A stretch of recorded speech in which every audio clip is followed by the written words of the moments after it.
Le 18 mars 2025, les forces de l'ordre ont procédé à l'évacuation du théâtre de la Gaîté Lyrique à Paris, occupé depuis décembre 2024 par plusieurs centaines de migrants, principalement originaires d'Afrique.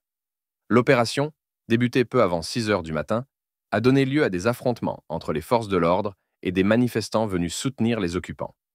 Les policiers ont fait usage de gaz lacrymogène et de matraques pour disperser la foule, entraînant des chutes et nécessitant l'intervention de secouristes pour au moins une personne.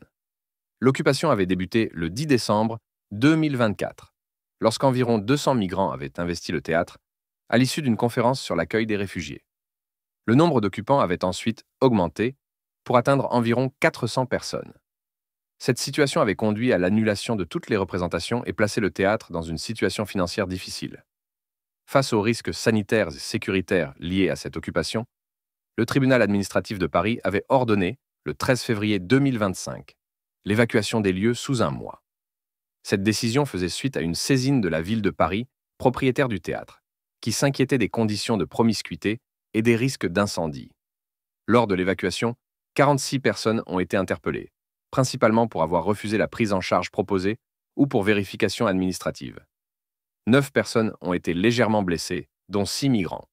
Les autorités ont mis en place des bus pour reloger les occupants, mais la majorité d'entre eux ont refusé cette solution, invoquant des procédures en cours à Paris pour faire reconnaître leur minorité et bénéficier d'une prise en charge par les services sociaux.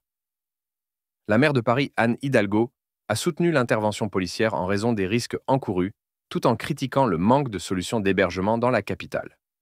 Les migrants ont été orientés vers des centres d'hébergement en province, notamment à Rouen, ce qui suscite des inquiétudes quant à la poursuite de leurs démarches administratives en cours à Paris.